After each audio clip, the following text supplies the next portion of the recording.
السلام علیکم. Welcome and welcome back my YouTube channel novels کی دنیا. نئے آنے والے ویور سے گزارش ہے میرے چینل کو سبسکرائب کریں، بیل آئیکن کو پریس کریں تاکہ نئی آنے والی ہر ویڈیو کی اپڈیٹ آپ کو ملتی رہے. آئیے چلتے اپنے ناول کی طرف. ہیئر بی گو. رضا بخاری جب رات کو آیا تو حنان اور جائشہ کو اپنے کمرے میں سوتے ہوئے پایا تو تھوڑا سا حیران ہوا، کیونکہ کل تو وہ حنان کی ضد کی وجہ سے ادھر سوئے تھے. کپڑے چینج کر کے وہ واش روم سے باہر نکلا اور اپنے بیٹے کی طرف بڑھا جو سوتے میں تو اور بھی زیادہ معصوم لگ رہا تھا. اس کی پیشانی سے بال پیچھے کر کے کتنی ہی دیر تک اسے پیار کرتا رہا. بے ساختہ جائشہ پر نظر پڑی تو وہ اسے ایک سوئی ہوئی معصوم بچی لگی. کوئی کہہ سکتا ہے کہ جب یہ لڑکی بولنے پہ آتی ہے تو مقابل کو سانس بھی نہیں لینے دیتی، اور اب سوئی ہوئی کتنی معصوم لگ رہی ہے. رضا بخاری سوچتے ہوئے مسکرا دیا. اتنے میں جائشہ نے حنان کی طرف رخ کیا اور اپنا ایک بازو اس کے اوپر رکھا جیسے وہ اسے اپنی پناہوں میں لینا چاہتی ہو. ایسا کرنے سے اس کا ہاتھ رضا کے سینے سے ٹچ ہوا تھا. رضا نے چونک کر اسے دیکھا اور وہاں سے اٹھ گیا. تھوڑی دیر بعد جائشہ کی آنکھ کھلی تو اس نے ٹائم دیکھا تو رات کے 2 بج چکے تھے. وہ تہجد کی نماز کے لیے اکثر اٹھتی تھی. شاید سر ابھی تک نہیں آئے، وہ یہ سوچنے لگ گئی. لیکن جب اسٹڈی روم کی لائٹ آن دیکھی تو سمجھ گئی کہ رضا بخاری ادھر ہی ہے. بے ساختہ ادھر بڑھی. دروازہ کھول کر دیکھا تو رضا بخاری بھی شاید تہجد کی نماز ادا کر رہا تھا. وہ بھی وضو کر کے نماز ادا کرنے لگ گئی. نماز سے فارغ ہو کر وہ پھر رضا کی طرف گئی. وہ ابھی تک سجدے میں سر رکھے اللہ سے راز و نیاز میں مصروف تھا. جائشہ کے دل میں رضا بخاری کا مقام کچھ اور بلند ہوا تھا. وہ اس کی دعا ختم ہونے کا انتظار کرنے لگ گئی. رضا نے سجدے سے سر اٹھایا تو اسے دیکھ کر حیران ہوا اور اپنا چہرہ صاف کیا جو کہ آنسوؤں سے تر تھا. اس کے آنسو دیکھ کر جائشہ کے دل کو جیسے کسی نے مٹھی میں دبوچ لیا تھا. تم کیا کرنے آئی ہو یہاں؟ ایک دم سے اس کا لہجہ اجنبی ہوا تھا کیونکہ وہ نہیں چاہتا تھا کہ جائشہ اسے اس حال میں دیکھے. آپ کو دیکھنے آئی ہوں. آپ کب آئے؟ وہ اس کے لہجے کے کھردرے پن کو نظر انداز کرتے ہوئے بولی. تمہیں میری فکر کرنے کی ضرورت نہیں ہے. جاؤ جا کر سو جاؤ. لہجہ تھوڑا نرم سا تھا. میں فکر نہیں کروں گی تو اور کون کرے گا؟ وہ رضا کو پیار سے دیکھتے ہوئے بولی جس پر اس کی پیشانی پر ناگوار شکنیں ابھری تھیں. تمہیں کتنی دفعہ سمجھا چکا ہوں. ابھی یہ الفاظ رضا کی زبان پر ہی تھے کہ جائشہ نے ایک ہاتھ رضا بخاری کے لبوں پر رکھ دیا. مجھے آپ کی ان فضول باتوں کی سمجھ نہیں آتی، اس لیے مجھے نہ ہی سمجھائیں تو بہتر ہے اور نہ اپنا ٹائم ویسٹ کریں. وہ اپنی خوبصورت آنکھیں رضا کی آنکھوں میں ڈالتے ہوئے بڑے پر اعتماد لہجے میں بولی تو رضا اس کے لہجے پر حیران ہی تو رہ گیا تھا. چلیں چل کر اپنے کمرے میں سوئیں. یہ کہتے ہوئے اس نے رضا کا ہاتھ پکڑا. رضا تو تقریباً شوق میں چلا گیا. وہ پرپل کلر کا خوبصورت سوٹ پہنے دوپٹے کو ایک سائڈ پر ڈالے ہوئے تھی. خوبصورت کالے بال کمر پر لہرا رہے تھے. چہرہ ہر قسم کے میک اپ سے بے نیاز بھی غضب ڈھا رہا تھا. رضا ایک پل میں نگاہیں چرا گیا تھا. میں ادھر ہی ٹھیک ہوں، تم جاؤ. اب وہ اپنے لہجے کو سخت بناتے ہوئے بولا. ٹھیک ہے، جب تک آپ اپنے کمرے میں نہیں آئیں گے تو میں بھی ادھر ہی بیٹھی ہوئی آپ کے پاس. وہ ضدی انداز میں صوفے پر بیٹھتے ہوئے بولی. آج رضا بخاری حیران در حیران ہو رہا تھا. جائشہ، میں نے تمہیں پہلے. اب یہ الفاظ اس کے منہ میں ہی تھے جو جائشہ نے چھین لیے. میں اب اس پٹی سے تنگ آ چکی ہوں. جو آپ مجھے روز پڑھاتے ہیں، وہ ہٹیلے پن سے بولی۔ وہ تھوڑی دیر تک تو اسے غصے سے دیکھتا رہا، لیکن مقابل کسے پرواہ تھی؟ وہ تو اپنے ارادوں کو مضبوط بنا کر اس کے پاس آئی تھی۔ لگتا ہے میر ارسلان کی صحبت کا کافی اثر لیا ہے تم نے آج، رضا صوفے سے اٹھتے ہوئے بولا، تو وہ ایک لمحے کے لیے جائشہ کو حیران چھوڑتے ہوئے اپنے کمرے کی طرف بڑھ گیا۔ وہ بے خبر تو ساری خبر رکھتا تھا۔ جائشہ کے لبوں پر ایک مسکراہٹ بکھر گئی۔ وہ کمرے میں گئی تو رضا بخاری دوسری طرف کروٹ کر کے لیٹ چکا تھا۔ وہ بھی حنان کو سیدھا کرتے ہوئے بیڈ کی دوسری طرف لیٹ گئی۔ اپنی بات منوانے پر انتر تک سرشاری ہی سرشاری تھی۔ سوتے میں بھی اس کے لبوں پر ایک خوبصورت مسکراہٹ رہی۔ مستجاب کی ساری رات کانٹوں پر گزری تھی۔ اسے وہ مناظر بھول ہی نہیں رہے تھے جو دیکھ کر آئی تھی۔ میں کیوں تمہاری بات مانوں ادن؟ یہ سوچتے ہوئے اس نے اپنے کپڑے نکالے، جو کہ کم از کم ادن کی پسند کے تو ہرگز نہیں تھے۔ وائٹ کلر کی شرٹ جو اسے پوری تو تھی لیکن شارٹ تھی، ساتھ بلیک جینز کی پینٹ تھی۔ شرٹ کے بازو نہ ہونے کے برابر تھے۔ اس نے کپڑے پہنے تو اسے اپنا آپ ہی عجیب لگا، کیونکہ وہ اب ان سب کی عادی نہیں تھی، لیکن ادن سے بھی تو بدلہ لینا تھا۔ اپنے براؤن سلکی بالوں کو کنگھی کر کے انہیں کمر پر کھلا ہی چھوڑ دیا تھا۔ دل میں ادن سے ڈر بھی لگ رہا تھا، لیکن اس ڈر پر ساری رات کے غصے نے قابو پا لیا۔ ہلکا سا میک اپ بھی کیا، لبوں کو خوبصورت ریڈ کلر کی لپسٹک سے سجایا۔ خود کو آئینے میں دیکھ کر حیران رہ گئی، کیونکہ وہ بہت خوبصورت لگ رہی تھی۔ موبائل کے کیمرے سے اپنی 3-4 تصویریں لیں اور انہیں انسٹاگرام پر پوسٹ کر دیا۔ مستجاب کو تسلیم نے دیکھا تو وہ اپنی جگہ ششدر ہی رہ گئی، کیونکہ اب کہاں ایسے کپڑے پہنتی تھی۔ بیٹا، ایسے کپڑے کیوں پہنے ہیں؟ وہ اسے سر تک پیر تک دیکھتے ہوئے بولی۔ بس ماما، آج میرا دل کر رہا تھا۔ یہ کہہ کر وہ بغیر ناشتہ کیے باہر کی طرف چل پڑی۔ بیٹا، ناشتہ تو کر کے جاؤ۔ تسلیم کی آواز کو اگنور کرتے ہوئے اس نے اپنی گاڑی سٹارٹ کر دی اور زن سے بگا لے گئی، اور تسلیم پریشانی سے اپنے ماتھے پر ہاتھ رکھ کر بیٹھ گئی۔ پتہ نہیں اب یہ لڑکی کیا چاہتی ہے۔ ہاسپٹل میں سارے مستجاب کو دیکھ کر کافی حیران ہوئے تھے، اور عمیر تو اپنی پلکیں جھپکانا بھی بھول گیا۔ گڈ چینج باربی ڈال، اتنی خوبصورت لگ رہی ہو، لفظوں میں بیان کرنا مشکل ہے۔ وہ اسے گہری نگاہ سے دیکھتے ہوئے بولا، تو ایک لمحے کے لیے تو مستجاب اندر تک پریشان ہو گئی۔ ادن کی ضد میں ایسا کر تو لیا تھا، لیکن اب ادن کے ری ایکشن سے ڈر لگ رہا تھا۔ جائشہ نے عدالت میں ملک دلاور اور میرے افتخار کے خلاف ثبوت تو پہلے ہی جمع کروا دیے تھے۔ آج اس کیس کا فیصلہ ہونا تھا، جس کا جائشہ بڑی بے صبری سے انتظار کر رہی تھی۔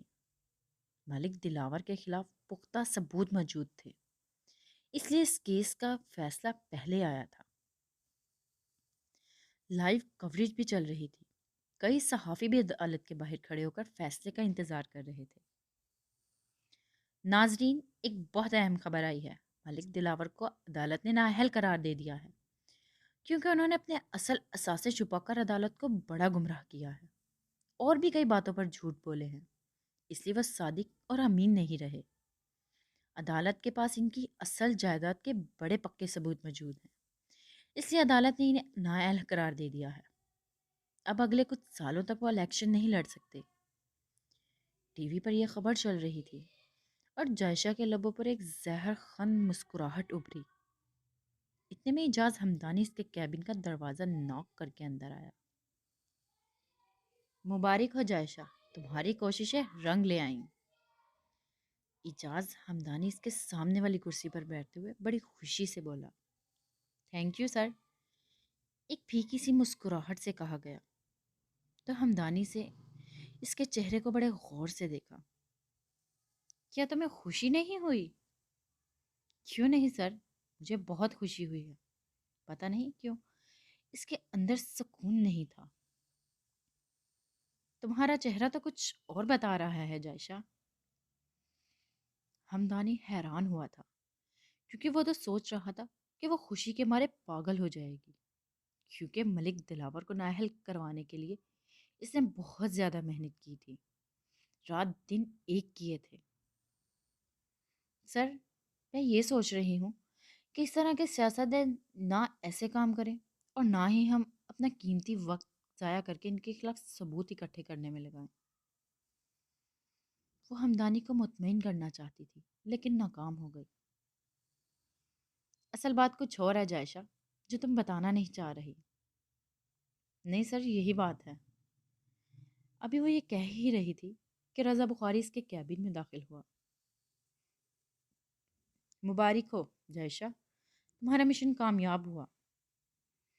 رضا بخاری کے چہرے پر ایک شفیق سی مسکراہٹ تھی۔ ہمدانی ان دونوں کو دیکھتے ہوئے کمرے سے باہر نکل گیا۔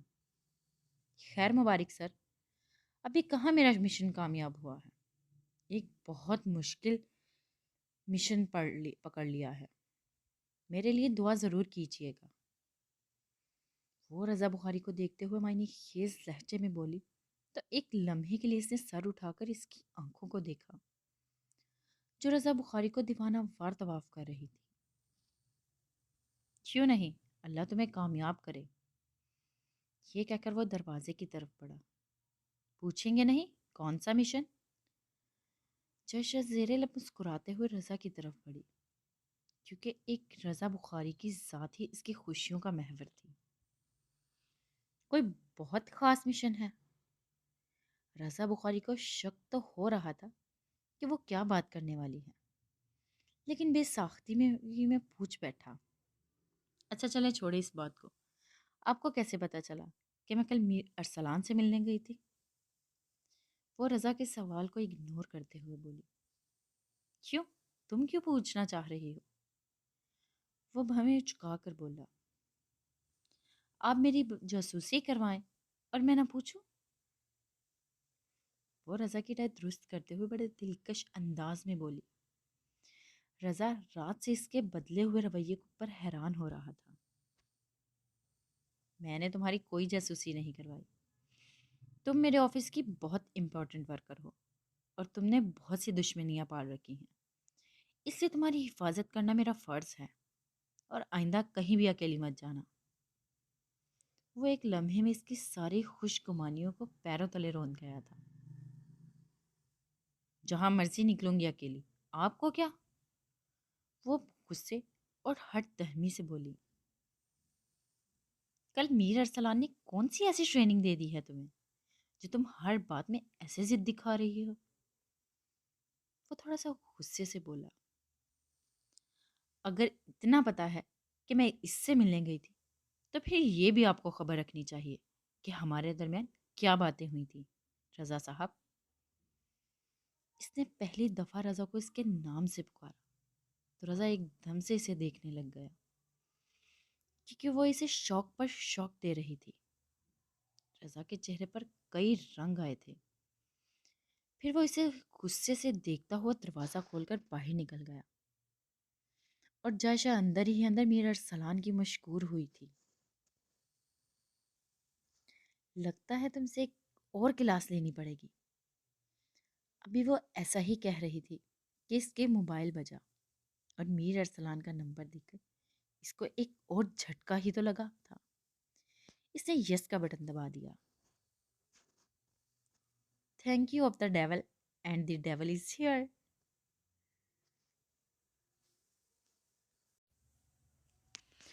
Think of the devil and devil is here. شیطان کا نام لیا اور شیطان حاضر۔ جائشہ کے پہلے الفاظ ہی یہی تھے جن کا میر ارسلان نے کافی برا منایا تھا۔ اب مجھ معصوم نے کیا کر دیا ہے کہ تم ایسے کہہ رہی ہو؟ میر ارسلان معصومیت بھرے لہجے میں بولا۔ میں مذاق کر رہی تھی، بس ابھی تمہیں ہی یاد کر رہی تھی اور ساتھ ہی تمہاری کال آ گئی۔ وہ وضاحت دیتے ہوئے بولی، میں نے تمہیں مبارکباد دینے کے لیے فون کیا ہے کہ تم نے میرے انکل دلاور کو تو نااہل کروا دیا ہے، اب اگلی بار شاید میرے پاپا کی ہے۔ وہ نارمل لہجے میں بولا، دیکھو اب کیا ہوتا ہے، یہ تو اب عدالت پر ڈیپینڈ کرتا ہے کہ وہ کب فیصلہ دے، میں نے تو اپنا فرض پورا کر دیا۔ وہ اپنے بالوں کو کیچر سے آزاد کرتے ہوئے بولی، میرے مشورے پر عمل کرنے کی کوشش کی؟ میر ارسلان نے کھوجتے ہوئے لہجے میں پوچھا، تو جائشہ کے چہرے پر ایک مسکراہٹ ابھری۔ کوشش کر رہی ہوں عمل کرنے کی، اور سر کو پتہ چل چکا ہے کہ میری ملاقات تم سے ہوئی تھی، وہ پتہ نہیں کیوں اسے بتا رہی تھی۔ اس کا مطلب ہے تمہارا شوہر تمہاری جاسوسی کرواتا ہے۔ میر ارسلان اس بات سے رضا بخاری سے خاصا بدظن ہوا تھا۔ ایسی بات نہیں ہے، وہ میری جاسوسی نہیں کروا رہے تھے، بلکہ ہر وقت میری حفاظت کرتے ہیں۔ وہ رضا بخاری کی پوزیشن کلیئر کرنا چاہتی تھی۔ چلو جو بھی ہے، تمہارا شوہر تم سے بے خبر نہیں ہے، تمہاری خبر رکھتا ہے اور پرواہ بھی کرتا ہے۔ اس چیز سے تو یہی ثابت ہوتا ہے، بس اسے قابو کر لو۔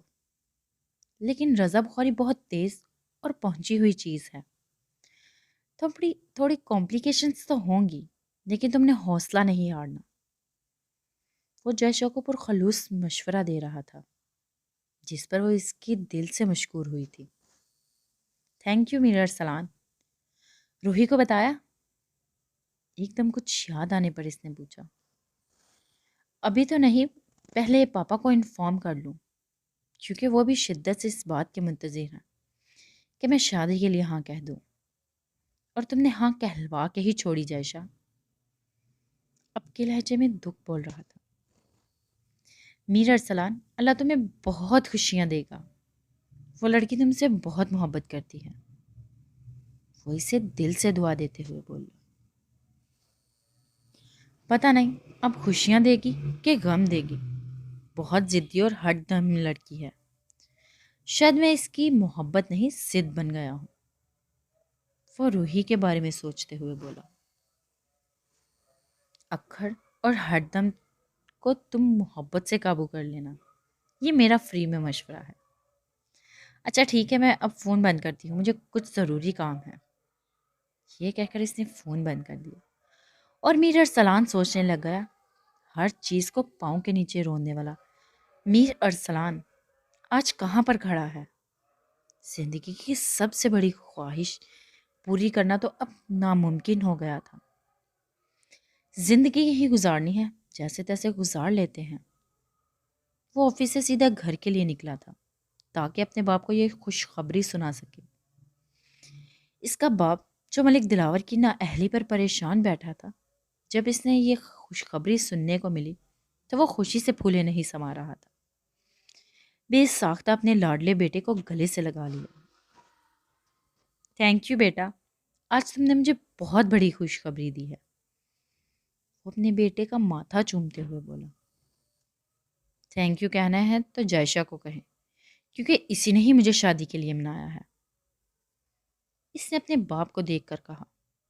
تو ایک لمحے کے لیے تو جائشہ کا نام سن کر میر افتخار کا حلق تک کڑوا ہو گیا تھا، کیونکہ آج اسی کی وجہ سے اس کا بزنس پارٹنر نااہل ہو چکا تھا، اور اس کے سر پہ بھی نااہلی کی تلوار اس کی وجہ سے لٹک رہی تھی۔ روحی کو بتایا؟ آپ ہی اپنی پیاری بھتیجی کو بتا دیں۔ یہ کہتے ہوئے وہ اپنے کمرے کی طرف جانے کے لیے سیڑھیوں کی طرف بڑھا، اور میر افتخار اپنے بھائی کو یہ خوشخبری سنانے کے لیے فون ملانے لگا۔ عدن رات کو لیٹ سویا تھا، اس لیے تھوڑا لیٹ اٹھا۔ صبح کے تقریباً 11 بج چکے تھے۔ آنکھ کھلتے ہی خیال مستجاب کی طرف گیا تو ہونٹ خود بخود مسکرانے لگے۔ موبائل دیکھا تو اس کی بیٹری ختم ہو چکی تھی۔ اس کو چارجنگ پر لگا کے وہ فریش ہونے کے لیے چلا گیا۔ تیار ہو کر موبائل کو آن کیا۔ روز صبح اٹھ کر اس کی عادت ہو گئی تھی کہ وہ مستجاب کی تصویر ضرور دیکھتا تھا۔ بیگم صاحبہ، فری ہو جائیں تو پھر آپ کو مناتا ہوں آج۔ وہ اس کی تصویر کو دیکھتے ہوئے مسکراتے ہوئے بولا۔ ایک لمحے کے لیے انسٹاگرام پر نظر گئی تو اس نے انسٹاگرام اوپن کیا۔ ایک دم چہرے کا رنگ بدلا تھا۔ مستجاب کی انسٹاگرام پر تصویریں دیکھ کر اس کی کنپٹیاں سلگ اٹھی تھیں۔ دل میں ایک ہش برپا ہو چکا تھا۔ ایک دم سے اس کا فون ملایا۔ مستجاب نے فون اٹینڈ کرنا ضروری نہ سمجھا۔ 2-3 دفعہ فون ملایا لیکن اس نے اٹینڈ نہ کیا تو عدن کا غصہ آسمان کو چھونے لگا۔ مستجاب، آج میں تمہیں نہیں چھوڑوں گا۔ بے اختیار ایک مکہ بنا کر دیوار پہ دے مارا۔ گاڑی کی چابی اٹھائی اور گاڑی کی طرف تیزی سے بڑھا۔ وہ گاڑی کو ہوا کے دوش پر لہراتے ہوئے ہاسپٹل کے سامنے جا رکا۔ ریسیپشن پہ بیٹھی لڑکی نے ڈاکٹر مستجاب کا پوچھا تو اس نے بتایا کہ وہ ابھی میٹنگ میں بیزی ہیں، آپ کچھ دیر انتظار کیجیے۔ لیکن وہ انتظار نہیں کر سکتا تھا۔ بے ساختہ میٹنگ روم کی طرف بڑھا۔ ریسیپشن پر بیٹھی لڑکی روکتی ہی رہ گئی لیکن وہ کہاں کسی کی سننے والا تھا۔ I am her husband and want to talk to her. Something very important right now. میں اس کا شوہر ہوں اور ابھی اسی وقت اس سے بہت ضروری بات کرنا چاہتا ہوں۔ وہ اس سے لڑکی کو کرختگی سے کہتا ہوا میٹنگ روم میں داخل ہو چکا تھا جہاں پر سب نے اسے بڑی حیرانگی سے دیکھا۔ مستجاب ڈاکٹر عمیر کے ساتھ والی کرسی پر بیٹھی ہوئی تھی جبکہ روم میں 3 اور ڈاکٹرز بھی موجود تھے جن میں ایک میل اور 2 فیمیلز تھیں۔ Please you people leave because I want to talk to my wife something very important. Please آپ یہاں سے جائیں، میں اپنی بیوی سے بہت ضروری بات کرنا چاہتا ہوں۔ وہ سب ڈاکٹرز کو مخاطب کرتے ہوئے سرد انداز میں بولا۔ مسٹر عدن، یہاں پر بہت ضروری میٹنگ چل رہی ہے، آپ اپنی وائف سے گھر جا کر بات کر لینا، ابھی وہ فری نہیں ہیں۔ عمیر عدن کی آنکھوں میں آنکھیں ڈالتے ہوئے غصے سے بولا۔ عدن شعلہ بار نگاہوں سے اسے گھورنے لگا۔ اپنے آپ سے کام رکھو مسٹر، یہ کہتے ہوئے اس نے مستجاب کا ہاتھ پکڑا اور کمرے سے باہر نکلتا چلا گیا اور سارے ڈاکٹرز ہونکوں کی طرح اسے دیکھنے لگ گئے۔ مسٹر، آپ پاکستان میں نہیں کھڑے، یہاں پر کھڑے ہو، عمیر ایک دم اس کے سامنے آتے ہوئے بولا تو عدن کا غصہ سوا نیزے پر پہنچ گیا۔ مستجاب کا ہاتھ چھوڑ کر وہ عمیر کی طرف تیزی سے بڑھا اور اس کا گریبان پکڑ لیا۔ رپورٹ کرواؤ گے میرے خلاف؟ شوق سے کرواؤ۔ یہ سب دیکھتے ہوئے مستجاب تیزی سے عدن کی طرف بڑھی۔ عدن، میں تمہارے ساتھ چلتی ہوں، پلیز اس کو چھوڑ دو۔ مستجاب نے یہ کہا تو عدن نے اس کے گریبان چھوڑ دیا۔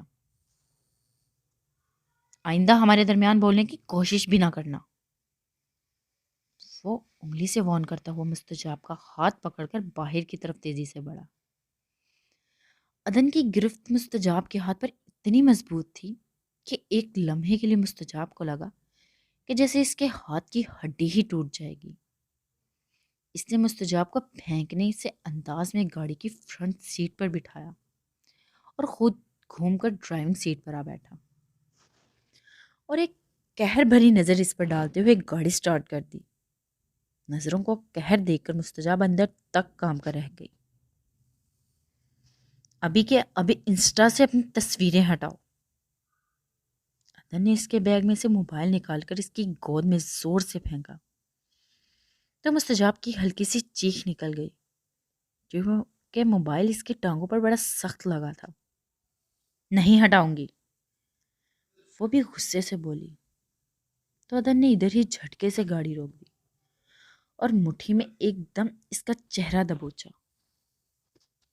مستجاب، جان لے لوں گا میں تمہاری یا خود کو کچھ کر بیٹھوں گا، ابھی کے ابھی ڈیلیٹ کرو۔ چہرہ دبوچنے سے اس کا سانس رکنے لگا تھا کیونکہ وہ اس وقت مکمل بے رحم بنا ہوا تھا۔ چھوڑو گے تو ڈیلیٹ کروں گی نا۔ وہ اس کے منہ سے گھٹی گھٹی آواز نکلی تو اس نے اس کے چہرے سے اپنے ہاتھ ہٹا لیے۔ مستجاب نے جلدی جلدی تصویریں ڈیلیٹ کر دی۔ گاڑی کی سپیڈ اتنی تیز تھی کہ لمحے کو مستجاب کو لگا کہ وہ گاڑی کہیں دے مارے گا۔ ایک جھٹکے سے اس نے گاڑی فلیٹ کے سامنے روکی تھی۔ گاڑی سے باہر نکل کر گھوم کر دوسری طرف آیا اور مستجاب کی سائیڈ کا دروازہ کھول کر غصے سے اس کا ہاتھ پکڑ کر باہر نکلا۔ مستجاب کو لگا کہ آج وہ شخص اس کو مار ہی دے گا۔ اس کا دل سوکھے پتے کی طرح لرز رہا تھا۔ عدن کا فون مسلسل بج رہا تھا، لیکن اسے اب کسی چیز کی پرواہ ہی کب تھی۔ تنگ آ کر اس نے فون اٹینڈ کر لیا۔ عدن، تمہارے بابا کو اس لڑکی نے نااہل کروا دیا ہے۔ دوسری طرف اس کی ماں روتے ہوئے بولی، تو میں کیا کروں؟ اپنے اعمال کی سزا تو ضرور ملے گی انہیں۔ اور پلیز امی، مجھے اب فون مت کرے کیونکہ میں بہت بزی ہوں۔ یہ کہہ کر اس نے فون بند کر دیا اور راشدہ بیگم اس کی بیگانگی بھرے لہجے میں اپنی جگہ بت بنی رہ گئی۔ آج کل کی اولاد کو کیا ان کے والدین مر جائیں یا جئیں؟ وہ یہ کہتے ہوئے اپنے آنسو صاف کرنے لگی۔ وہ بڑی دکھی ہو رہی تھی کیونکہ دولت اور اقتدار کے لالچی لوگوں کے ہاتھ سے جب یہ سب چیزیں نکلنے لگتی ہیں تو وہ بڑے غمزدہ ہو جاتے ہیں۔ روحی کا جب پتہ چلا تو وہ بھاگی بھاگی میر ارسلان کے پاس آئی۔ وہ اس وقت سو رہا تھا۔ وہ بلا جھجک اس کے کمرے میں داخل ہو گئی۔ کتنی ہی دیر تک اس کے پاس بیٹھ کر اپنی نگاہوں کو سیراب کرتی رہی۔ اس کی پیشانی سے بالوں کو پیار سے ہٹایا۔ اس کے ہاتھوں کے لمس سے میر ارسلان کی آنکھ کھل گئی اور وہ اسے اپنے پاس بٹھا کر دیکھ کر حیران ہی تو رہ گیا تھا۔ روحی، تم یہاں کیسے؟ وہ ایک دم سے جھٹکا کھا کر اٹھا تھا۔ تم تو ایسے ڈر رہے ہو جیسے میں تمہیں کھا جاؤں گی۔ وہ اسے دیکھ کر مسکراتے ہوئے بولی، کیا کرنے آئی ہو؟ وہ اسے غصے سے دیکھتے ہوئے بولا، خبر ملی ہے کہ میر ارسلان نے روحی سے شادی کے لیے ہاں کر دی ہے۔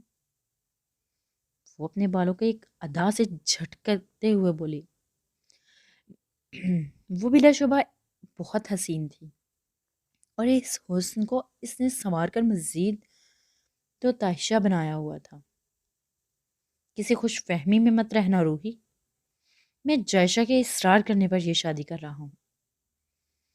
پل میں اس نے اس کی ساری خوش فہمیاں دور کرنی چاہی تھی۔ کیا ہے اس لڑکی میں جس نے تمہیں مسمرائز کر دیا ہے؟ اتنا حسین چہرہ تمہیں نظر ہی نہیں آ رہا۔ اس کے لہجے میں ایک ہلکا سا طنز تھا۔ حیا اور پاکیزگی اور سب سے بڑھ کر معصومیت۔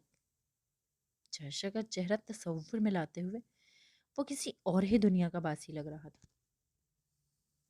مت بھولو میر ارسلان، تم نے مجھے اس راہ پر لگایا تھا کیونکہ تمہیں تو اس طرح کی ڈریسنگ کرتی ہوئی بورڈ لڑکیاں پسند تھیں۔ اب تمہاری پسند کو اچانک کیا ہو گیا ہے؟ اس کے لہجے میں دکھ ہلکورے لے رہا تھا کیونکہ آج سے 5 سال پہلے وہ اس طرح کی بولڈ لڑکی نہیں تھی۔ میر ارسلان اسے ہر وقت اس طرح کی ڈریسنگ کرنے پر ابھارتا رہتا تھا اور اب وہ اس کو اس راہ پر لگا کر خود کسی اور راہ کا مسافر بن گیا تھا جس پر وہ پیچو تاب کھا رہی تھی۔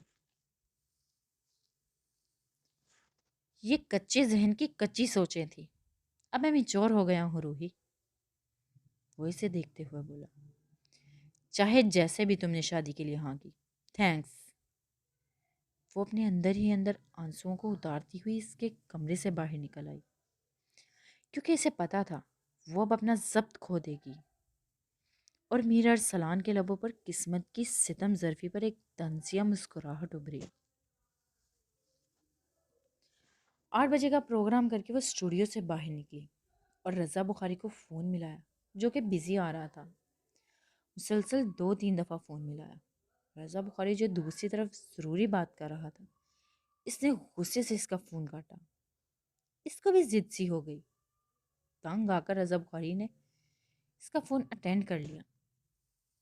جائشہ، جب ایک بندے کا فون بزی ہوتا ہے تو وہ کوئی ضروری ہی بات کر رہا ہوتا ہے۔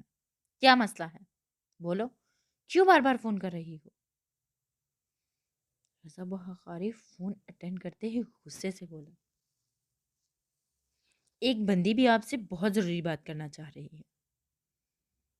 اس کے غصے کو خاطر میں نہ لاتے ہوئے بولی، بولو کیا کہنا ہے؟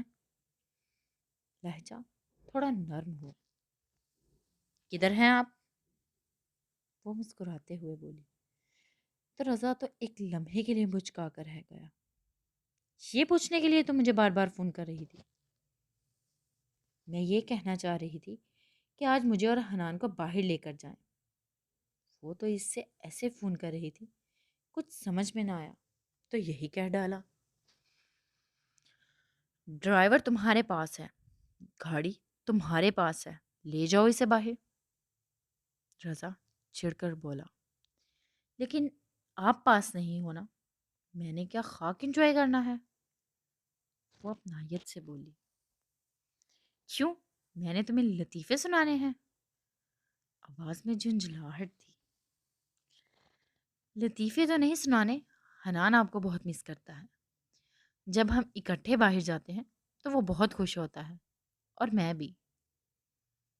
آخر میں اس کا لہجہ دھیما ہوا گیا۔ ایسی باتیں اس نے کہاں کسی سے کہی تھی، لیکن اسے لگتا تھا اب اسے کرنی پڑیں گی۔ پتا ہے، میں اتنی امپورٹنٹ بات کر رہا تھا اور تم مجھے بار بار ڈسٹرب کر رہی تھی۔ وہ اسے ہلکا سا گھورتے ہوئے بولا، اور جو آپ نے مجھے ڈسٹرب کر دیا ہے، آپ نظر نہ آئے تو میں بہت ڈسٹرب ہوتی ہوں مسٹر ہسبینڈ۔ جائشہ نے شرارت سے کہا، مجھے فضول قسم کی باتیں پسند نہیں جائشہ، میں فون بند کرنے لگا ہوں اور مجھے آنے میں تھوڑی دیر ہو جائے گی۔ یہ کہتے ہوئے رضا نے فون بند کر دیا اور جائشہ اتنی بہادری پر خود کو اندر ہی اندر داد دینے لگ گئی۔ ویل ڈن جائشہ، تم ٹھیک جا رہی ہو، وہ خود سے کہتی رہی۔ حنان نے اسے پیچھے سے آ کر پکڑ لیا۔ ماما کیا کہہ رہے تھے پاپا؟ ابھی وہ تھوڑے بیزی ہیں میری جان، جب فری ہوں گے تو پھر ہم ایک ساتھ باہر چلیں گے۔ وہ اس کے گالوں کو چومتے ہوئے بولی، پہلے تو پاپا ایسے نہیں کرتے تھے۔ وہ منہ پھلا کر بولا، پہلے کیا کرتے تھے؟ وہ دلچسپی سے پوچھنے لگ گئی۔ پہلے تو ماما فون کرتی تھی، اس وقت پاپا گھر آ جاتے تھے۔ اگر ماما ناراض ہو جاتی تھی تو پاپا ان کی کس لے کر ماما کو مناتے تھے۔ وہ اپنی معصومیت میں یہ سب کہہ گیا اور جائشہ کے دل میں ہوک سی اٹھنے لگی کہ کوئی ایسا دن بھی آئے گا کہ رضا بخاری اس سے محبت کرے گا۔ ملک دلاور غصے سے تل ملا رہا تھا۔ اس کا دل کر رہا تھا کہ وہ جائشہ کو جا کر گلا ہی دبا دے۔ بابا، میر ارسلان نے ہماری گیم ہی خراب کر دی تھی۔ اگر اس لڑکی کا اس وقت کام تمام کر دیا جاتا تو آج یہ نوبت ہی نہ آتی۔ حسام غصے سے بولا، کوئی ایسا کام کرنا پڑے گا جسے سانپ میں مر جائے اور لاٹھی بھی نہ ٹوٹے۔ حسام سوچو، اس لڑکی کو اب زندہ نہیں دیکھنا چاہ رہا۔ ملک دلاور غصے اور نفرت کی ملی جلی کیفیت سے بولا۔ ایسے میں اس کے موبائل پر بیل ہوئی۔ انجان نمبر دے کر ایک لمحے کو تو وہ حیران ہوا۔ ملک صاحب، کیسے مزاج ہیں؟ دوسری طرف جائشہ پر جوش طریقے سے بولی، لڑکی تمہاری ہمت کیسے ہوئی مجھے فون کرنے کی؟ وہ غصے سے مٹھیاں بھیجتے ہوئے بولا، اتنی ہمت کر کے آپ کو نااہل کروا دیا ہے، فون کرنا تو ایک معمولی سی بات ہے۔ وہ بڑے آرام سے بولی، اپنی بکواس بند کرو بد دماغ لڑکی، میں تمہیں نہیں چھوڑوں گا۔ دلاور ملک غصے سے دھاڑا تھا، میں کب کہہ رہی ہوں آپ مجھے چھوڑیں؟ میں آپ کو پکڑنے کی کوشش کرتی ہوں اور آپ مجھے پکڑنے کی کوشش کریں۔ دیکھتے ہیں جیت کس کی ہوتی ہے۔ ایک دم ہی اس کے لہجے میں سرد پن آ گیا تھا۔ شاید تم ابھی مجھے جانتی نہیں ہو، اس لیے لمبی لمبی ڈینگیاں مار رہی ہو، ملک دلاور غصے سے ہامتے ہوئے بولا۔ میں نہیں جانتی آپ کو، جتنا میں جانتی ہوں شاید ہی اور کوئی آپ کو جانتا ہے۔ دلاور ملک صاحب وہ سنجیدگی سے ایک ایک لفظ چباتے ہوئے بولی، میں تمہارا خاندان برباد کر کے رکھ دوں گا۔ ہو کون تم جو مجھے دھمکیاں لگا رہی ہو؟ دلاور ملک غصے سے دھاڑا تو جائشہ کہکا لگا کر ہنسنے لگی، تو ملک دلاور نے غصے سے فون دیوار پر دے مارا۔ حسام، اس لڑکی کا پورا بایو ڈیٹا نکالو، کیونکہ یہ ہماری سوچ سے زیادہ خطرناک لڑکی ہے۔ ملک دلاور اپنے دل پر ہاتھ رکھتے ہوئے بولا، کیونکہ وہ اپنی نااہلی کی خبر سن کر ذہنی دباؤ کا شکار تھا، اور اب جائشہ کے فون پر جلدی پر تیل کا کام کیا گیا تھا۔ ٹھیک ہے بابا، میں کرتا ہوں اس کا کچھ بندوبست، لیکن بابا ہمیں ذرا ہوش سے کام لینا چاہیے، کیونکہ اس کا شوہر بہت تیز اور خطرناک انسان ہے۔ وہ کچھ سوچتے ہوئے بولا، آگ لگا دو سب کو۔ ملک دلاور کا بس نہیں چل رہا تھا کہ وہ کیا کر دے، کیونکہ اسے اس کا سیاسی کریئر ختم ہوتا نظر آ رہا تھا۔ عدن نے مستجاب کو کمرے میں لا کر بیڈ پر تقریباً پٹکا تھا۔ بڑا شوق ہے نا تمہیں اپنی نمائش کروانے کا؟ میں تمہارا شوہر ہوں، مجھ سے کیا پردہ؟ آج سارے پردے دور کرنا چاہوں گا۔ وہ آنکھوں میں آگ کے شعلے لیے اس کی طرف بڑھا۔ مستجاب کو لگا کہ جیسے اس کا دل ہی بند ہو جائے گا۔ اتنا غصہ اور غضب اس انسان کا کہاں دیکھا تھا اس نے؟ کیا سمجھ کر تم نے ایسے کپڑے پہنے؟ ہاں بتاؤ۔ وہ اب اس کے کندھوں پر ہاتھ رکھ کر اسے جھنجھوڑ رہا تھا۔ میں اپنی مرضی کی مالک ہوں، جیسے چاہے کپڑے پہن سکتی ہوں۔ وہ بڑی ہمت کر کے بولی۔ عدن کا دل کیا اس کا گلا ہی دبا دے۔ مستجاب، میں اپنے ہاتھوں سے تمہاری جان لے لوں گا آج۔ ایک تو اتنے واہیات کپڑے پہنے ہیں، اوپر سے انسٹاگرام پر تصویریں لگا دی۔ وہ غصے سے دھاڑا تھا۔ یہ واہیات کپڑے ہیں؟ تقریباً ساری ہی عورتیں یہاں ایسے ہی کپڑے پہنتی ہیں۔ میں نے کوئی کون سا انوکھا کام کر دیا جو تم اس طرح مجھ پر سیکپا ہو رہے ہو؟ وہ غصے سے بولی۔ دوسری عورتوں میں اور تم میں بڑا فرق ہے۔ تم عدن حیدر کی بیوی ہو، تم نے میری غیرت پر تازیانے لگایا ہے۔ مستجاب عدن اسے دیکھتے ہوئے بڑے دکھ سے بولا، کل جو تم نے جینی کے ساتھ لپٹ کر کھڑے تھے، اس وقت تمہاری غیرت کہاں تھی؟ کل کا منظر اس کی آنکھوں کے سامنے گھوما تو اس کا دماغ بھی گھوم گیا۔ کیا یہ سب تم نے مجھ سے بدلہ لینے کے لیے کیا ہے؟ کیا تم مجھے اتنا غلط سمجھتی ہو؟ کیا تمہیں یقین ہے کہ میں ایسا نفس پرست انسان ہوں؟ بتاؤ مجھے۔ آنکھوں میں شعلے لیے وہ چیختے ہوئے بولا۔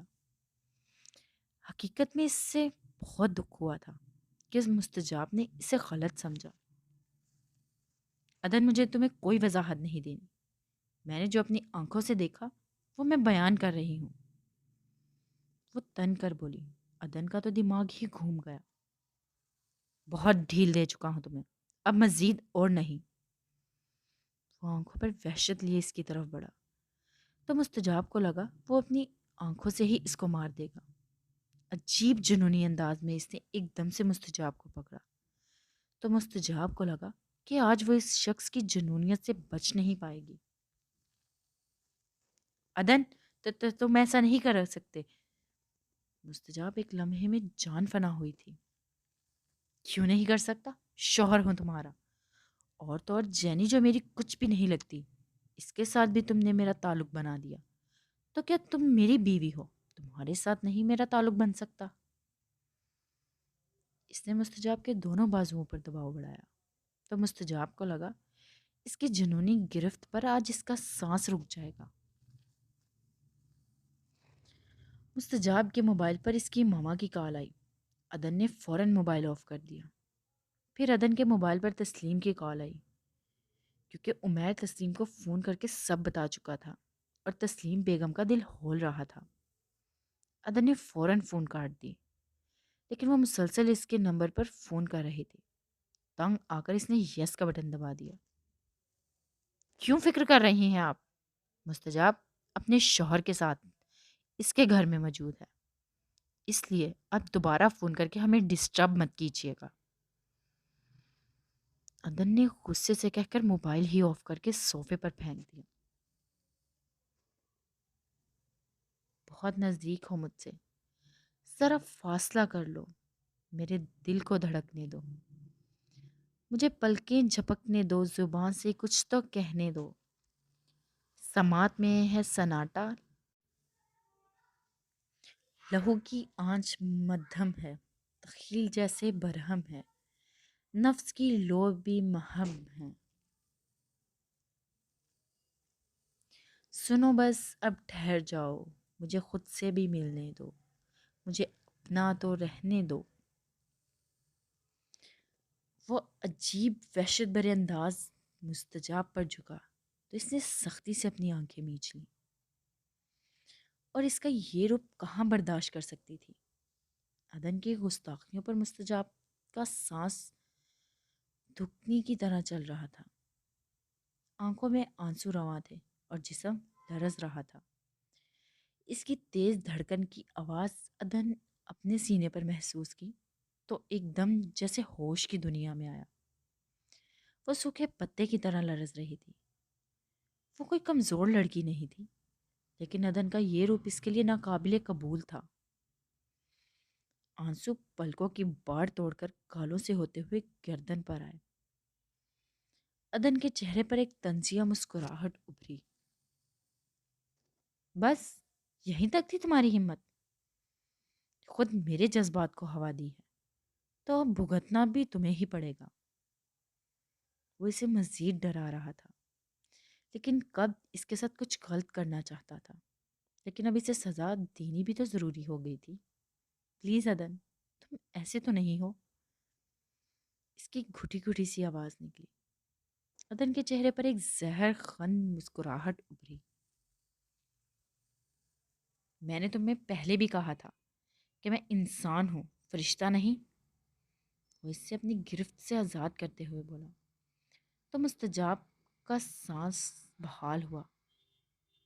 تم مانو یا نہ مانو، لیکن ہمارے درمیان ایک مقدس رشتہ موجود ہے، اور میں اپنے اس مقدس رشتے کو اپنے کسی جنون اور وحشت کی نظر نہیں کر سکتا۔ لیکن اپنی ان حرکتوں کی وجہ سے تم مجھے کچھ ایسا ویسا کرنے پر مجبور کر دو گی۔ آج تو جان بخشی ہو گئی مسز، آئندہ برداشت نہیں کروں گا۔ وہ اسے آنکھوں میں آگ سموئے غصے سے دیکھتے ہوئے کچن سے محلک گیلری کی طرف بڑھا، پھر پیچھے مڑ کر اس کی طرف دیکھا جو اس وقت اپنے آنسو صاف کرنے میں مصروف تھی۔ بے ساختہ شکوہ کی نگاہوں سے عدن کو دیکھا تھا۔ تمہاری ان فضولیات کے چکر میں نے صبح ناشتہ نہیں کیا، اٹھو میرے لیے ناشتہ بناؤ۔ وہ اپنا حکم صادر کر کے گیلری کی طرف بڑھ گیا تو وہ اس کے حکم پر پیچ و تاب کھاتی ہوئی کچن کی طرف بڑھی۔ دل تو کر رہا تھا انکار کر دے، لیکن اس سے کیا بید تھا، کسی وقت کچھ بھی کر دے۔ عدن گیلری میں کھڑا ہو کر سگریٹ سلگانے لگا اور وہ اس کے لیے ناشتہ تیار کرنے لگی۔ کچن کے ساتھ ہی گیلری تھی، فاصلہ اتنا زیادہ نہیں تھا۔ مستجاب کی نگاہ اٹھی تو وہ اسے ہی دیکھ رہا تھا۔ بے ساختہ حالت میں کانٹے سے چبھنے لگے تھے۔ ناشتہ تیار کر کے وہ ٹیبل پر پٹک کر وہ اس کے کمرے میں چلی گئی اور وہ اس کے پیچھے کمرے میں آیا۔ اٹھو، تم بھی ناشتہ کرو۔ اب کے لہجہ نارمل تھا۔ مجھے بھوک نہیں، تم کر لو۔ وہ سرد مہری سے کہتی ہوئی اس کے بیڈ پر ہی بیٹھ گئی اور اپنے ایک ہاتھ سے دوسرے ہاتھ کو سہلانے لگی۔ عدن کی سختی سے ہاتھ پکڑنے کی وجہ سے اس کے ہاتھ میں درد ہو رہی تھی۔ اس کا ہاتھ سہلانے کے لیے عدن آگے بڑھنا چاہتا تھا، لیکن پھر وہی قدم روک لیے، کیونکہ اس کی نظر میں وہ پہلے ہی اس کی نرمی کا ناجائز فائدہ اٹھا چکی تھی۔ اپنے سر کو جھٹکتا ہوا وہ ناشتے کی ٹیبل کی طرف بڑھا، لیکن اب کہانی والا حلق سے اترنے والا تھا۔ اس نے ناشتہ ویسے کا ویسا ہی رکھ دیا۔ تھوڑی دیر بعد وہ کمرے میں آیا تو شاید وہ سو چکی تھی۔ اس کے بازوؤں کی طرف نگاہ کی تو جگہ جگہ پر اپنی انگلیوں کے نشانات نظر آئے۔ ایک ملال نے دل کو گھیر لیا۔ مستجاب کا موبائل اس کے سرانے رکھا۔ دل تو کر رہا تھا کہ اس کے پاس ہی بیٹھ جائے، لیکن وہ اس کے پاس بیٹھنا نہیں چاہتا تھا۔ اس کے کپڑوں پر نگاہ کی تو غصے سے کن پٹیاں سلگ اٹھیں۔ ایک چادر وارڈروب سے نکال کر اس پر دی اور خود گاڑی کی چابی اٹھا کر فلیٹ سے باہر نکل گیا۔ آج سب ورکرز کی میٹنگ تھی۔ رضا بخاری سب کو ضروری ہدایات دے رہا تھا۔ جیشا اس کے ساتھ والی کرسی پر بیٹھی ہوئی تھی۔ میٹنگ ختم ہوئی، سب ورکرز میٹنگ روم سے نکل کر اپنی اپنی سیٹوں کی طرف بڑھے۔ جیشا بھی باہر جانے لگی تو رضا بخاری نے اسے پیچھے سے پکارا، جیشا یہ لے جاؤ۔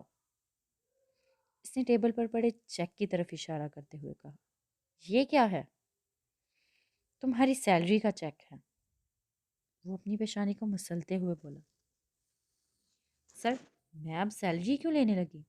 میں تو اب اس آفس کی مالکن ہوں نا۔ اب اس چھوٹے سے چیک سے میرا گزارا نہیں ہوگا۔ وہ ایک خوبصورت مسکراہٹ لیے رضا بخاری کے قریب آئی۔ یہ 12 لاکھ کا چیک چھوٹا سا چیک ہے؟ وہ حیرانی سے اسے دیکھنے لگا تو اس نے چیک کو ٹیبل پر اٹھایا اور ٹکڑوں میں تقسیم کر دیا۔ رضا اس کی اس کارستانی پر غصے سے تل ملا اٹھا۔ یہ کیا بےہودگی ہے جائشہ؟ وہ اپنی اینک کو اتارتے ہوئے بولا تو جائشہ نے اس کے ہاتھ سے اس کی اینک لی اور آرام سے اس کے شیشے صاف کرنے لگ گئی۔ یہ لیں سر۔ اس نے بڑے آرام سے رضا کو اینک پکڑاتے ہوئے کہا، یہ بےہودگی نہیں ہے سر، اب میں سیلری نہیں لوں گی۔ وہ سینے پر اپنے بازو باندھتے ہوئے بولی، کیوں نہیں لوگی سیلری؟ یہ تمہارا حق ہے۔ وہ اپنی سیٹ سے اٹھتے ہوئے بولا، رضا صاحب حق کی بات نہ ہی کریں تو بہتر ہے۔ میں سیلری نہیں، سیلری دینے والا پورے کا پورا چاہتی ہوں۔ وہ اس کی آنکھوں میں آنکھیں ڈال کر پر اعتماد طریقے سے کہہ کر دروازہ کھول کر باہر کی جانب چلی گئی اور رضا بخاری اس کے بدلے ہوئے رویے پر میر ارسلان کو کوسنے لگ گیا۔ جیشا کو مسکرا کر باہر نکلتے ہوئے ہمدانی نے دیکھا تو اس کی طرف پڑھا، کیا بات ہے، بڑی خوش نظر آ رہی ہو۔ کوئی بات نہیں ہے سر۔ وہ تھوڑا سنجیدگی سے بولی، کوئی بات تو ہے جو ایسے مسکرا رہی ہو، کیونکہ آج کل تم بہت کم ہی مسکراتی ہو۔ ہمدانی شاید جاننا چاہ رہا تھا۔ ایک صحافی کے اندر بھی نہ عورتوں کی طرح ٹو لینے کی عادت ہوتی ہے، اور سر آپ کے اندر بھی وہ خصوصیت بددرجہ تو موجود ہیں۔ وہ ہمدانی کی طرف دیکھ کر شرارت سے بولی تو اس بات کا اس نے کافی برا منایا۔ اچھا سر سوری، آپ کو برا لگا تو رضا صاحب کو تھوڑا تنگ کر کے آئی ہوں، اس لیے مسکرا رہی تھی۔ اب اس نے اصل بات بتائی تو اجاز ہمدانی کے چہرے پر بھی ایک مسکراہٹ ابھری۔ گڈ چینج رضا صاحب، ہمدانی ہونٹوں کو گول گھماتے ہوئے بولا تو وہ ہنستے ہوئے اپنے کیبن کی طرف بڑھی۔ میر ارسلان اور روحی کی شادی کی تیاریاں شروع ہو چکی تھیں۔ روحی میر جبار کی اکلوتی بیٹی تھی، اسی لیے وہ اس کی شادی دھوم دھام سے کرنا چاہتے تھے۔ میر افتخار ایک طرف تو اپنے دوست ملک دلاور ملک کے لیے بڑا غمزدہ تھا، کیونکہ نااہلی کی تلوار تو اب اس پر بھی لٹک رہی تھی۔ دوسری طرف وہ اپنے اکلوتے بیٹے کی شادی پر بہت خوش تھا۔ میر ارسلان تو سادگی سے شادی کرنا چاہتا تھا، لیکن دونوں طرف پریشر تھا، اس لیے چپ کر گیا۔ میر ارسلان نے ادن کو فون کیا جو لندن کی سڑکوں پر اپنی گاڑی میں ایک مقصد دوڑا رہا تھا۔ کب آ رہے ہو پاکستان؟ اس نے فون اٹینڈ کرتے ہی پوچھا۔ تھوڑے دنوں تک آ جاؤں گا۔ کیوں؟ میری شادی ہو رہی ہے یار، اس لیے تم سے پوچھ رہا تھا۔ شادی کی ڈیٹ تمہاری پاکستان آمد پر ہی رکھوں گا۔ میر ارسلان نے یہ کہہ کر عدن کو حیران کر دیا۔ تمہاری شادی ہو رہی ہے؟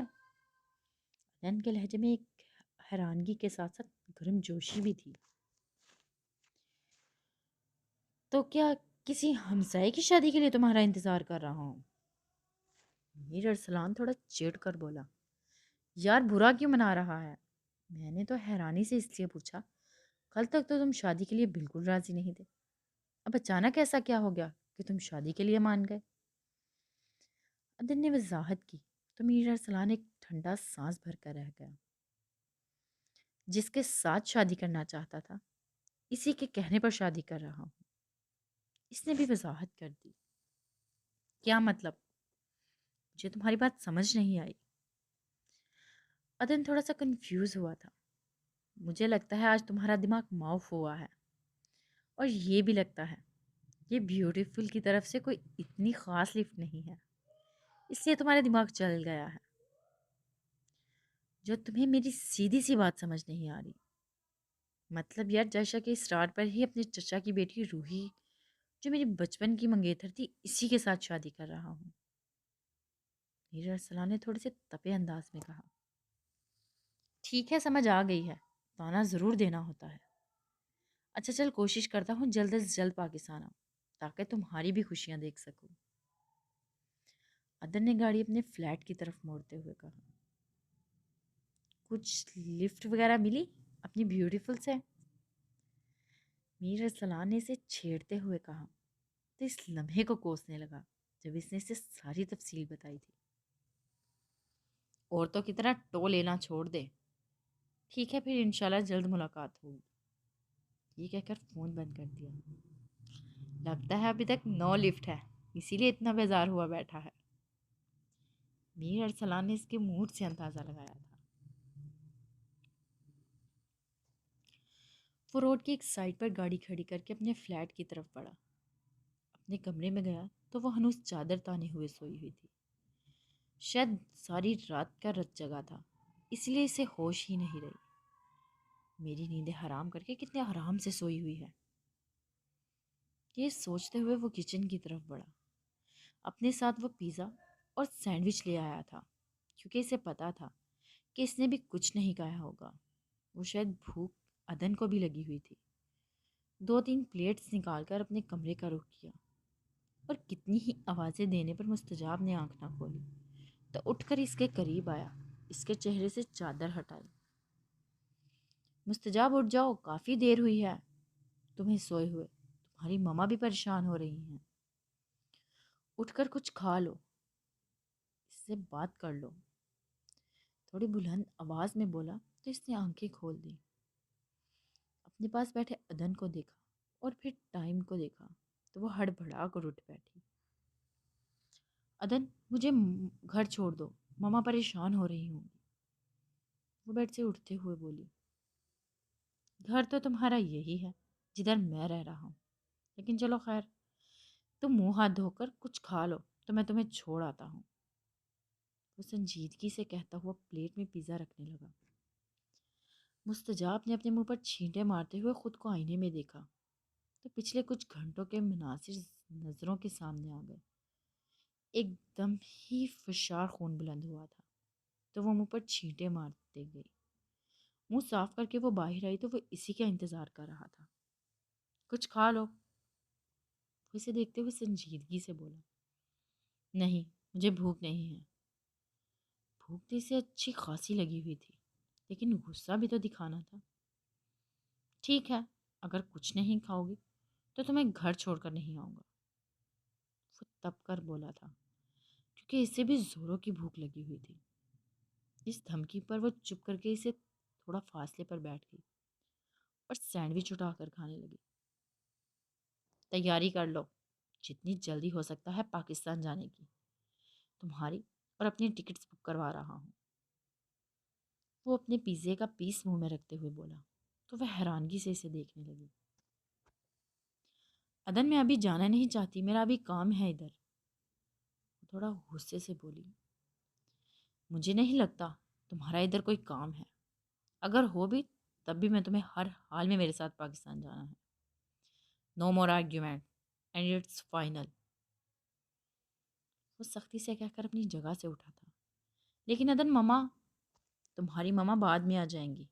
ان کی بھی ٹکٹ بک کروا دوں گا کیونکہ میں اپنے اور تمہارے درمیان کسی تیسری کو نہیں چاہتا. وہ سر انداز میں بولا. میری ماما کوئی تیسرا نہیں ہے عدن. وہ بھی غصے سے بولی. تیسرا ہی ہے. انہیں کیا پرابلم ہے مجھ سے؟ جب بھی تمہارے پاس ہوتی تو مجھے لگتا ہے انہیں مجھ سے کچھ پرابلم ہونے لگ جاتی ہے. وہ اپنی بات کی وضاحت کرتے ہوئے گیلری کی طرف بڑھا تو وہ اس کے مشاہدے پر تھوڑا حیران ہوئی تھی. تم میرے ساتھ اس طرح زبردستی نہیں کر سکتے. وہ اس کے پیچھے آتے ہوئے بولی تو وہ جو سگریٹ سلگھا رہا تھا ایک دم سے اس کے بہت قریب آیا. اگر زبردستی کرتا تو آج اس طرح تم میرے سامنے کھڑے ہو کر مجھ سے اس طرح سوال نہ کر رہی ہوتی. وہ اپنی شہادت کی انگلی اس کے چہرے پر پھیرتے ہوئے بولا تو وہ بھدک کر پیچھے ہٹی تھی. مجھے لگتا ہے تم نے ٹھیک طرح سے کھایا نہیں ہے. جب تک کھاؤ گی نہیں تو میں گھر چھوڑ کر نہیں آؤں گا. وہ اس کے سراپے سے نظر چراتے ہوئے بولا. ہر بات میں دھمکی دھونس. ابھی کہتے ہیں زبردستی نہیں کرتا. وہ بڑبڑاتے ہوئے آ کر باقی کا سینڈوچ زہر مار کر کے کھانے لگی. بھوک کے باوجود دل تو نہیں کر رہا تھا لیکن اسے پتا تھا جب تک وہ کھائے گی نہیں عدن اسے گھر کبھی بھی نہیں چھوڑ کر آئے گا کیونکہ وہ اپنی ضد کا پکا تھا. وہ کمرے میں آیا تو وہ سینڈوچ ختم کر چکی تھی. وہ اپنی وارڈروب کی طرف بڑھا اور ایک کوٹ اس میں سے نکالا اور مستجاب کے قریب آیا. تم نے آج مجھے بڑا مایوس کیا ہے مستجاب. بہت بہت میرے حق میں خیانت کی ہے. تمہیں اس طرح دیکھنے کا حق صرف عدن حیدر کو ہے. اس بات پر تمہیں ابھی مجھ سے معافی نہیں ملنے والی. وہ اسے دیکھتے ہوئے بڑے قرب سے بولا تھا. یہ کہتے ہوئے اسے خود ہی کوٹ پہنا دیا. تم اتنے پوزیسو کیوں ہو عدن؟ اب کہ وہ نرم لہجے میں بولی تو وہ اندر ہی اندر اس کا دل دکھانے پر پچھتا رہی تھی. میں تمہاری ان فضول سوالات کا جواب دینا ضروری نہیں سمجھتا. چلو. یہ کہہ کر وہ باہر کی طرف بڑھا تو وہ بھی اس کے پیچھے ایک گاڑی میں آ بیٹھی. مستجاب کو اس کے گھر کے سامنے اتار کر زن سے گاڑی بھگا لے گیا اور وہ بوجھل دل کے ساتھ گھر میں داخل ہوئی تو تسلیم اسی کا انتظار کر رہی تھی. بے چینی سے بیٹی کی طرف بڑھی. مستجاب تم ٹھیک تو ہو نا؟ وہ اس کی سوجی آنکھیں دیکھتے ہوئے بولی. ماما میں بالکل ٹھیک ہوں. وہ اپنے اوپر ضبط کرتے ہوئے بولی. نہیں تو دل تو کر رہا تھا کہ خوب روئے کیونکہ وہ ستمگر اسے آزاد کر کے بھی قید کر گیا تھا. تم ٹھیک نہیں لگ رہی مستجاب. عدن نے کیا کہا ہے تمہیں؟ تمہاری آنکھیں سوجی ہوئی ہیں. وہ اس کا چہرہ اوپر اٹھاتے ہوئے بولی. عدن نے مجھے کچھ نہیں کہا ماما. جو کہا ہے میں نے ہی کہا ہے. وہ قائب دماغی سے بولی. عدن کا ناراض چہرہ آنکھوں کے سامنے گھوم رہا تھا. تم نے کیا کہا ہے عدن کو؟ تسلیم کے تو کچھ پلے ہی نہیں پڑ رہا تھا. وہ کہتا ہے کہ اس طرح کے لباس پہن کر میں نے اس کے حق میں خیانت کی ہے اور وہ شاید ٹھیک ہی کہہ رہا ہے. پلیز ماما میں اپنے کمرے میں جا رہی ہوں. مجھے ڈسٹرب مت کریں. اس کے لہجے اس کے انگ انگ میں عدن کی محبت بول رہی تھی. تسلیم جن لمحوں سے ڈر رہی تھی وہ آ چکے تھے. کمرے میں آ کر اس نے عدن کا کوٹ اتارا اور شیشے کے سامنے کھڑی ہو گئی. اس کا خوبصورت سراپا اس کے لباس سے نمایاں ہو رہا تھا. عمیر کی اپنی طرف اٹھتی وہ ستائشی نگاہ یاد آئی کہ دل کیا اپنا چہرہ ہی نوچ پھینکے. آنکھوں میں بھر بھر آنسو آ رہے تھے. عدن پلیز مجھے معاف کر دو. تمہارے علاوہ کسی کو کوئی حق حاصل نہیں. وہ ہچیوں کے دوران اپنے آپ سے کہہ رہی تھی اور اپنے اوپر حیران بھی ہو رہی تھی. کہ کس طرح اس انسان نے اسے اپنے رنگ میں رنگ لیا تھا۔ اوکے گائز، اب تک کے لیے اتنا ہی، پھر ملتے ہیں نیکسٹ ایپیسوڈ میں۔ اپنا خیال رکھیے گا اور اپنی قیمتی رائے سے ہمیں آگاہ کرتے رہیے گا۔ فی امان اللہ۔